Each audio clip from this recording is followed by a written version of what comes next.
Este caso que dábamos cuenta recién, que en realidad se conoce ahora por el resultado del juicio abreviado y la condena, pero que se cometió ya el año pasado, nos permite abordar justamente el tema de la violencia de género, de los femicidios que se están lamentablemente dando en este periodo de cuarentena. Es por eso que establecemos una conexión con Casa Rosada y vamos a hablar con la ministra de Mujeres, Género y Diversidad de la Nación, Elizabeth Gómez Alcorta. Elizabeth, gracias por atendernos. Buen mediodía. Un buen mediodía, Sonia, ¿cómo andás? Bien, bueno, bien es una manera de decir, ¿no? Sobre todo cuando hablamos de estos Sí. temas, porque la violencia de género y los femicidios no se han detenido en esta época de cuarentena. Podríamos decir que se han agravado, ¿verdad? A ver, sí, efectivamente, las violencias por motivos de género, centralmente además las violencias físicas, sabemos que tienen su mayor ámbito en donde se producen y se reproducen es dentro de los hogares o las casas, y la cuarentena de algún modo lo que hizo es que la gestión de la vida cotidiana se trasladara de casi íntegramente al ámbito de lo privado, lo que hacen necesariamente es aumentar los riesgos de esas violencias. ¿Por qué? Porque son situaciones que en general llevan mucho tiempo, se producen a lo largo de periodos. Entonces, el hecho de tener que convivir durante un periodo bastante largo como el que estamos transitando hace que la convivencia con los agresores sea cotidiana y justamente que aumenten los riesgos y las posibilidades de esas violencias. Nosotras sabemos que en general son delitos que no son denunciados o son muy poco denunciados. De hecho, ustedes saben que en nuestro país en los últimos años cerca del 80% de las mujeres que fueron víctimas de femicidio nunca habían hecho una denuncia judicial, una denuncia policial, ¿no? Una denuncia, digo, no un llamado o un pedido de ayuda, sino una denuncia respecto a los hechos de violencia que venían sufriendo. Entonces, más allá de la denuncia en sí mismo, nosotros sabemos que aumentan los riesgos, sabemos que han aumentado los pedidos de apoyo, de ayudas, de consultas a la línea 144 a nivel nacional, aumentó cerca de un 39% durante la emergencia. Sabiendo que además, bueno, en principio como se trata de un dispositivo que es para llamar por teléfono o vía un mensaje de WhatsApp, hace más fácil para cualquier mujer o cualquier persona que esté en una situación de riesgo comunicarse por esa vía, pero efectivamente a lo que llevamos al día de hoy tenemos cerca de un 40% de aumento en relación al mismo periodo del año anterior. Ministra, solamente para que todos tengamos una real sensación de lo que está pasando, en este periodo de cuarentena, ¿cuántos femicidios se han dado en el país? A ver, tenemos un tema, Sonia, con los números de los femicidios, Sí. porque ustedes saben que el único registro oficial que existe en nuestro país es el registro de la Corte Suprema de Justicia de la Nación. Bien. Ese registro se hace en base a las causas judiciales, ¿sí? Son las únicas fuentes directas. Todos los otros números que hay son observatorios de medios. El Ministerio tiene un observatorio de medios, pero hay muchos observatorios de medios que son quienes trabajaban para contabilizar los femicidios antes que el Estado lo asumiera como una obligación. Hay que decir que muy recientemente, porque fue recién en el 2015 que la Corte Suprema de Justicia lo empieza a hacer. Entonces, los números varían. ¿Por qué? Porque algunos observatorios contabilizan los femicidios directos, que es exclusivamente la víctima directa, o en algunos los femicidios vinculados. Cuando uno mira los observatorios vas a ver que tenés números muy diversos y desde el Estado nosotros asumimos la obligación de respetar los números que da la Corte, que siempre llevan un periodo de tiempo porque tienen que mirar las causas judiciales y nunca son inmediatos. Sin embargo, lo que sí tenemos la certeza es que no han bajado. Sí, digamos, contabilizándolos como sean, no han bajado en relación a los años anteriores, cuando, por el contrario, el resto de los delitos o los homicidios dolosos simples, es decir, no los homicidios vinculados por razones de género, por orientación sexual, por identidad sexual, sino los homicidios simples sí bajaron.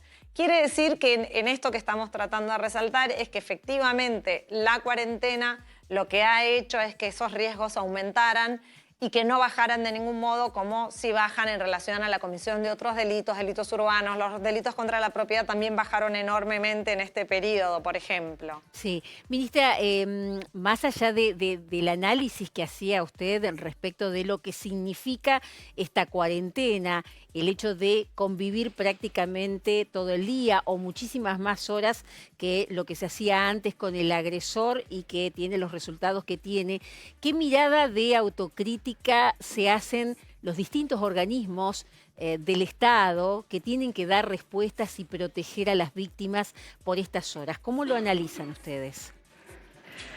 A ver, nosotros creemos que efectivamente para abordar las violencias por motivos de género que tienen una raíz muy fuertemente cultural, ¿sí? Digamos, ¿por qué digo esto, Sonia? Porque no hay ninguna duda que todas las personas, o no vamos a escuchar a nadie que no coincida que es un horror, un femicidio. Ahora, sin embargo, cuando uno piensa, ese es el hecho más grave, ¿no? La violencia más extrema. Sí. Ahora, es como un iceberg. Hay una cantidad de hechos de violencia que no sean físicas, de violencia discursiva, de violencia política. Estos días hemos visto en los medios de comunicación los roles que tienen y hechos de distinto tipo, digo, violencia económica, violencia psicológica, violencia política, violencia laboral, micromachismos cotidianos que podemos vivir en nuestros ámbitos de trabajo, en nuestros ámbitos familiares, que no los tenemos tan visibilizados como esos hechos de violencia. Entonces, hay una raíz cultural muy grande. De hecho, nuestra región es una región particularmente, digo, Latinoamérica, que sufre muy fuertemente las violencias por motivos de género. Entonces, primero hay que pensar que estas políticas tienen que ser políticas de Estado, que no pueden variar porque un gobierno cambia a otro gobierno. ¿Por qué? Porque trabajar en términos estratégicos hay que trabajar contra esos cambios que son culturales. Y eso lleva tiempo, hay que dedicarle mucho presupuesto y hay que tener mucha decisión política. Por eso digo, primero eso tiene que ser una política de Estado. Por otro lado, en un país como el nuestro, que es un país federal, en donde los poderes judiciales y las fuerzas de seguridad dependen de cada provincia, hay que pensar que los modos de articular las políticas son bastante complejas. Por eso es muy importante y nosotras estamos muy orgullosas del Consejo Federal del Ministerio, en donde intervienen las máximas autoridades de cada una de las provincias, porque sin esa articulación provincia-nación y dentro de provincia, Poder Ejecutivo con Poder Judicial, es muy difícil. Si una persona va a pedir ayuda a una comisaría y no le toman una denuncia, o le toman la denuncia, pero el Poder Judicial o los poderes judiciales o los operadores judiciales no dictan las medidas o dictan las medidas pero nadie controla que se cumplan esas medidas y a la vez el Estado, el Poder Ejecutivo no ayuda, no lleva adelante políticas concretas para darle autonomía económica y permitir que esa persona pueda salir de esa situación de violencia, es realmente muy difícil que efectivamente lo haga.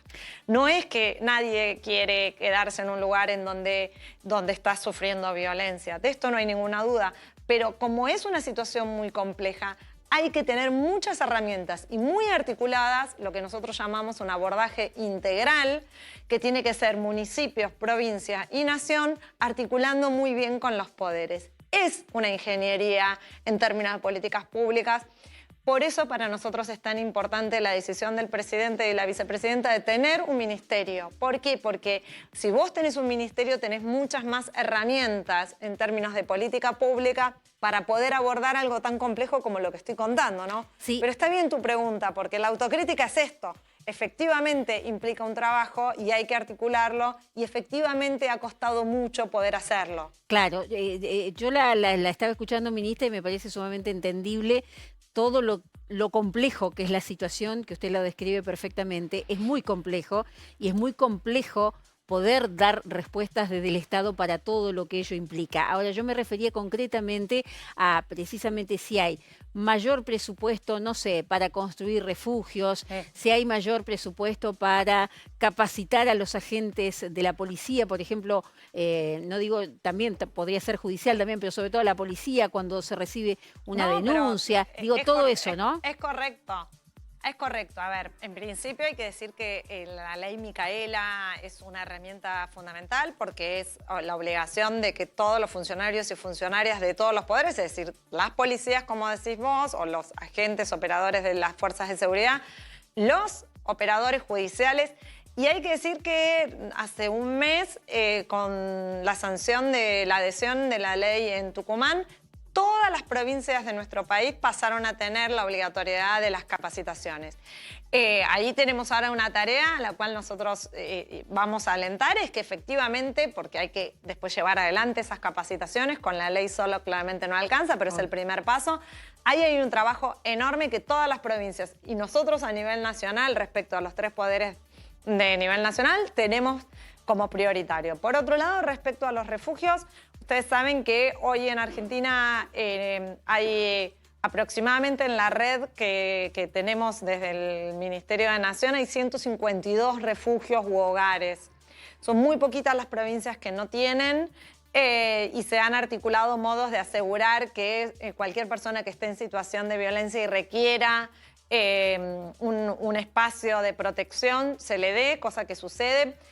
Hoy no hay un déficit en ese sentido y nosotros desde el Ministerio, te cuento Sonia, que venimos haciendo el seguimiento durante la cuarentena de las plazas, es decir, si en algún momento hubo o hay algún faltante de lugares para que ninguna mujer o ninguna persona en esa situación se quede sin la posibilidad de salir de esa situación y ser protegida en un hogar. Y eso no ha sucedido, sin embargo, en los pocos casos en donde se requirió ir a hoteles, porque hicimos convenios con hoteles sindicales que pusieron a disposición esas infraestructuras para que durante este proceso efectivamente haya lugares, que no nos quedemos, que no sea un problema ese, cosa que fue más centralmente vinculado a cuestiones más bien geográficas.